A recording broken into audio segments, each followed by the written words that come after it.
I have a tip for you, and then I'll back up and explain why it's important. In a change process, you will always find around you some people who basically always say, no, no. And they really strongly mean that. These are the guys that resist to the death. We have a tendency to try to pull them in, to co-opt them into the process, to work away and change their minds. And my tip is forget it. Get them out of the way, no matter who they are, in terms of power or relationships to you, because if you let them inside the tent, they will do so much damage that the change will be undermined. Now, let me back up. I have yet to see a major change go on in a company or a government organization where you don't find at all levels some people whose reaction to any new strategy or idea is no, no. Now, some of these people, if they're in powerful positions, will be very upfront about you. Some won't. They'll be very quiet, but that's what they're thinking and that's what they're feeling.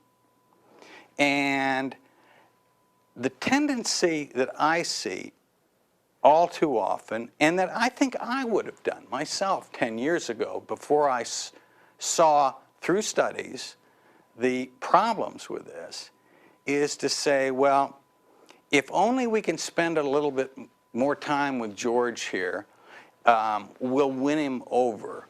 Or, you know, he's important enough that we've got to kind of co-opt him. We'll make him a part of the key team. And if we pull him in, eventually we'll work him down. He'll feel some ownership with this program, and that'll take care of that. My observation has been, if they're strong enough no-nos, it's hopeless. It's absolutely hopeless. And the only alternative you have is to get them out of the way, distract them, keep them out of the way, because the mischief they can do is almost endless. The mischief, for example, in just smiling at you and say, yes, yes, but then going behind because you don't pay attention to them anymore, and doing things that undo changes you've made, talking to groups over here saying, you know, this is a little nuts, and beginning to win them over, of promising to do something, and then, oh gosh, I forgot, or I had this other priority, and it slows you down. The mischief they can create is just about infinite.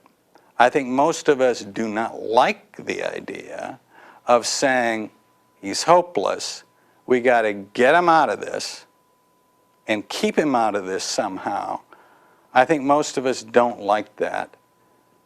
But I think in cases of significant change, when you've got the no-nos around, that's the only solution. Really, the only solution.